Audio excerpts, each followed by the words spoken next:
Drop it.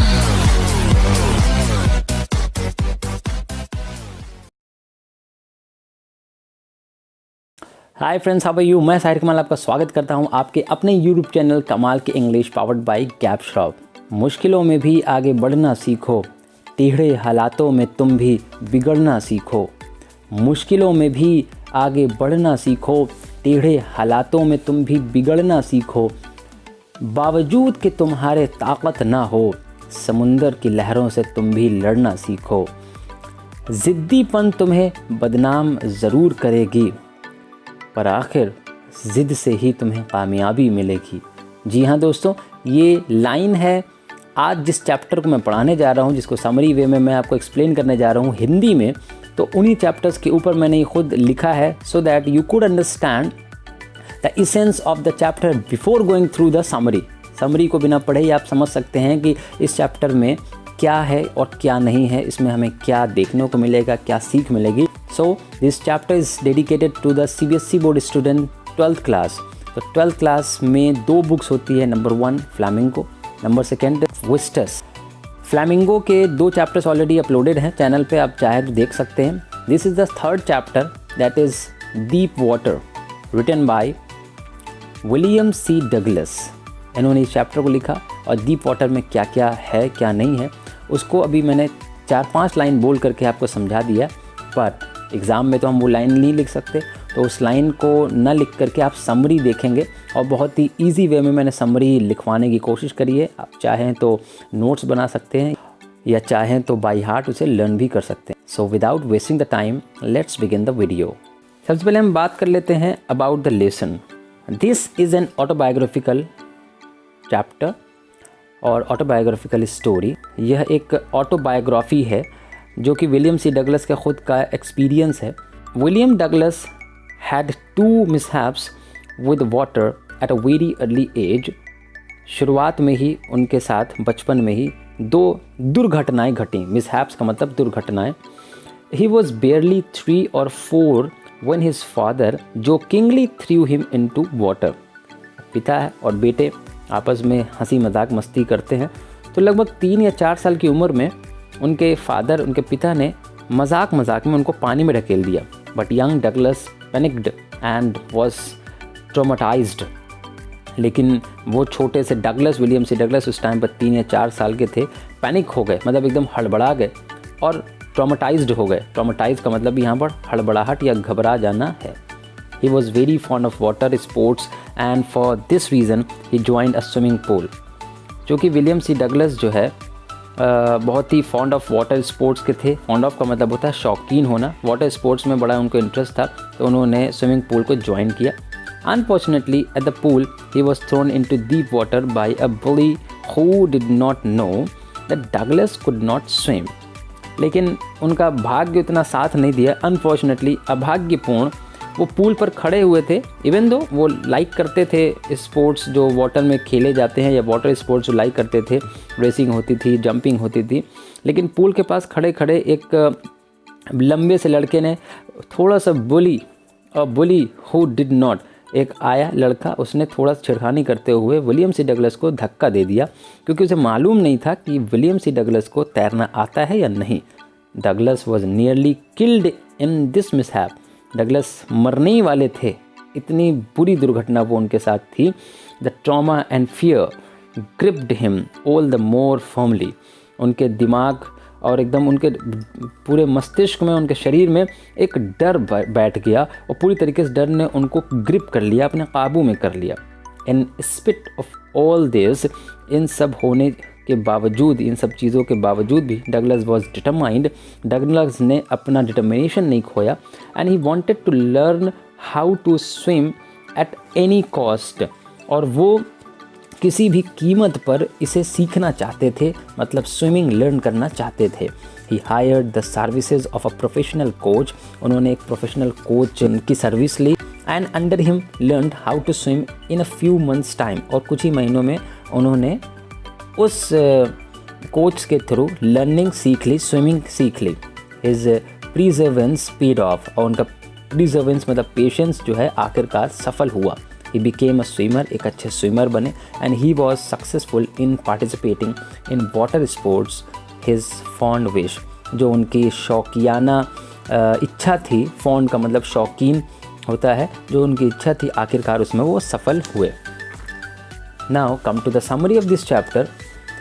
William O Douglas had developed an aversion to the water when he was 3 or 4।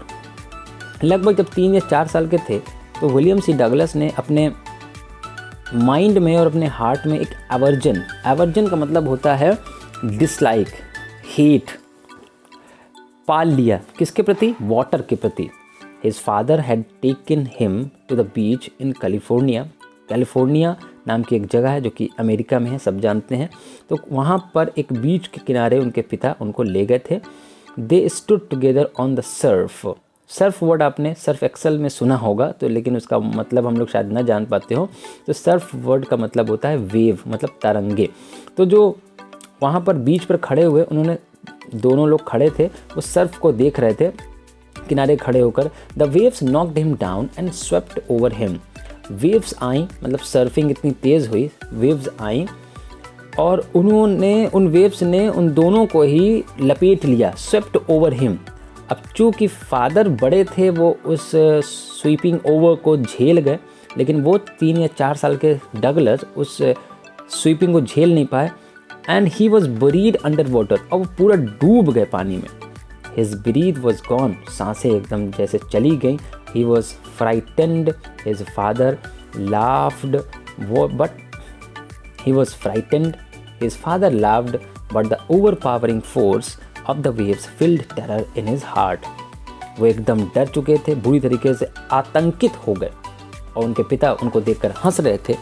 Overpowering मतलब dominance कर लिया, उस पानी ने उनके ऊपर इतना डोमिनेंस कर लिया। Of the waves filled terror in his heart, उनके हार्ट में एकदम एक आतंक जो है बना लिया, उनके दिलो दिमाग में वो डर बैठ गया बचपन से। नेक्स्ट पैराग्राफ देखते हैं। Unpleasant memories were revived when he went to the YMCA pool for the first time. YMCA pool पहली बार जब वो गए तो वही unpleasant memories of 3 and 4 years, जो लगभग 3 से 4 साल की उम्र पे उन्होंने वो मेमोरीज़ आपकी रिवाइव्ड हो गई, उनको माइंड में वापस आ गए। रिवाइव्ड का मतलब होता है कोई चीज़ याद आ जाना दोबारा से।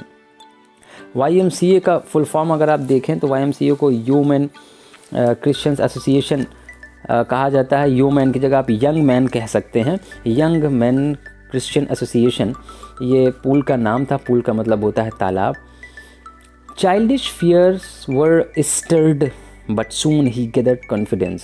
वो बचपन का डर उनको जो था, वो बचपन के डर की वजह से पूरी तरीके से कांप गए। Stirred का मतलब होता है कपकपा जाना, एकदम रोम खड़ा हो जाना। But soon he gained confidence, लेकिन फिर भी किसी तरह करके उन्होंने अपने अंदर कॉन्फिडेंस को बनाया।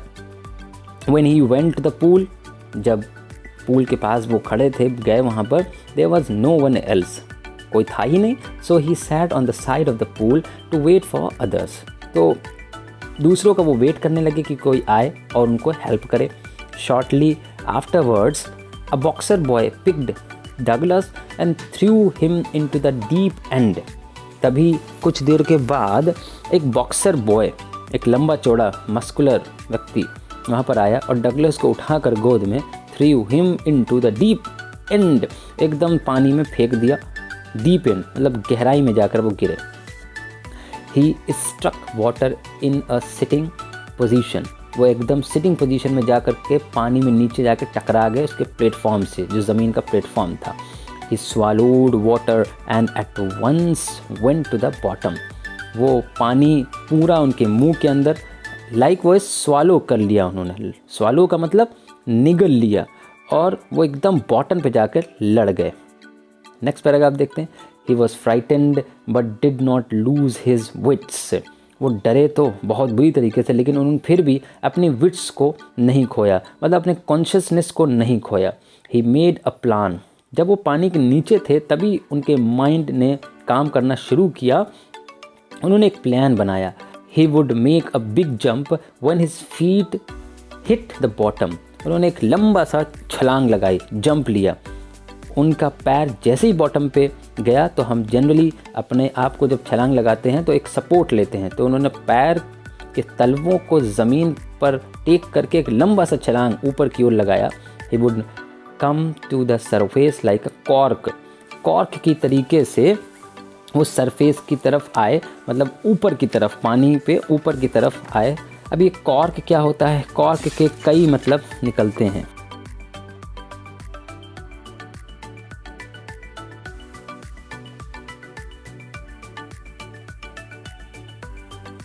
कॉर्क को आप सिंदूर कह सकते हैं। लाइट या ब्राउन सब्सटेंस होता है, तो एकदम जैसे सरफेस पर फैल जाता है सिंदूर, उसी तरीके से वो कॉर्क ऊपर आए। लाई फ्लैट ऑन इट, एकदम लेट गए सरफेस पर, and then paddle to the edge of the pool, और पूल के एज, किनारे जाने के लिए पैडलिंग करने लगे। पैडलिंग का मतलब होता है पैरों से क्रिया करना या पैर हिलाना पानी के अंदर। A few years later he came to know the waters of the Cascades. तभी फिर कुछ सालों के बाद उन्हें कैस्केड्स वाटर्स के बारे में पता चला। कैस्केड नाम की एक लेक है आई थिंक, तो वहाँ का जो पानी, उसे वाटर्स लिखा गया है, तो उसके बारे में पता चला कि एक कैस्केड नाम की लेक भी है। He wanted to get into them, वह उसमें जाना चाहते थे, मतलब उसमें तैरना चाहते थे। Whenever he did so the terror that had seized him in the pool, जब भी उन्होंने ऐसा करने की सोचा, एक टेरर, एक डर, एक आतंक उनके दिल में जो कि ग्रिप कर चुका था उनको बचपन से ही, जो कि 2 बार मिस हैपनिंग हो गई थी, वो उसे पकड़ लेता। Return he used every method he knew to overcome his fear, उन्होंने हर एक तरीका अपनाया उस डर से उभरने के लिए, बाहर आने के लिए। Finally he decided to get an instructor, उन्होंने अल्टीमेटली एक काम किया कि मुझे किसी भी तरह करके इस पानी के डर को बाहर तो निकालना है, तो उन्होंने एक इंस्ट्रक्टर को हायर किया। इंस्ट्रक्टर का मतलब एक कोच को हायर किया ताकि उन्हें वो स्विमिंग सिखाए। And learn how to swim he went to a pool and practice 5 days a week, वह गए और 5 दिन हफ्ते में और 1 घंटा हर दिन उन्होंने प्रैक्टिस करी। Now come to the next paragraph. After 3 months, लगभग 3 महीने के बाद, he learn how to swim, उन्होंने तैरना सीख लिया। When he swam alone in the pool, जब उन्होंने अकेले तैरना सीखा या अकेले तैरे, tiny remnants of the old terror would return, तो टाइनी का मतलब बहुत छोटे छोटे, और रेमनेंट्स का मतलब होता है रेलिक्स या रेजिड्यू, मतलब शेष या अवशेष, मतलब वो उस मेमोरी, उस गंदी मेमोरी, उस टेरिफिक या टेरिफाइड मेमोरीज जो थी बचपन की, वो छोटी छोटे अंशों में उनके दिमाग में फिर आई, मतलब वो डर हल्का फुल्का फिर आया। Of the old terror would return but now he could rebuke his terror, लेकिन अब चूंकि 3 महीने प्रैक्टिस कर चुके थे, इसलिए उन्होंने उस डर को बिल्कुल भी ध्यान नहीं दिया। इवन वो रिब्यूक कर सकते थे। रिब्यूक का मतलब होता है किसी को बकना, गाली बक देने से भी रिब्यूक का मतलब होता है किसी को फटकार लगाना या किसी का सामना करना। तो अब उस डर का वो रिब्यूक कर सकते थे, मतलब फटकार लगा सकते थे, उस डर को भगा सकते थे। दिस वेंट ऑन टिल जुलाई, लगभग जुलाई तक उन्होंने ये काम किया। He was still not satisfied, लेकिन फिर भी वो अपने स्विमिंग से कहीं ना कहीं सेटिस्फाइड नहीं थे, क्योंकि he had not still perfection, उनके अंदर परफेक्शन अब तक नहीं था। So he went to Lake Wentworth in New Hampshire, तो फिर वो एक लेक और गए, वेंटवर्थ, जो न्यू हैम्पशायर में थी, ये एक और शहर है। There he dived off a dock at Triggs Island, जहाँ पर उन्होंने डाइव ऑफ किया। डाइव ऑफ का मतलब छलांग लगाना। A dock at Triggs Island, एक आइलैंड है जिसका नाम ट्रिग्स है, वहाँ पर उन्होंने डाइव किया। नेक्स्ट पैराग्राफ देखते हैं। He swam 2 miles across the lake to Stamp Act Island, उन्होंने 2 मील पूरा स्विमिंग करी across the lake to Stamp Act Island. एक दूसरा आइलैंड है जिसका नाम है Stamp Act. He swam the crawl, breast stroke, side stroke and back stroke, उन्होंने हर तरह से रेंगा, क्राउलिंग करी, ब्रेस्ट स्ट्रोक सीने के बल पानी पे तैरे, साइड बाय साइड स्ट्रोकिंग करी, बैक स्ट्रोक किया, पीठ के बल तैरे। The terror return only once, ये सब करते समय या ड्यूरेशन, इस ड्यूरेशन में उनको वो डर एक बार फिर से आया माइंड में। When he was in the middle of the lake, जब वो लेक के बीचों बीच पहुँचे, he put his face under and saw nothing but bottomless water. उन्होंने अपने फेस को मतलब अपनी आँखों को पानी के अंदर किया और फिर आंखें खोल के देखा तो उन्हें कुछ भी नहीं दिखाई दिया, सिर्फ दिखाई दे रहा था तो वो endless water, bottomless water. He asked terror what it could do to him and it fled away. उसने टेरर से कहा, अब तुम मेरा क्या बिगाड़ लोगे।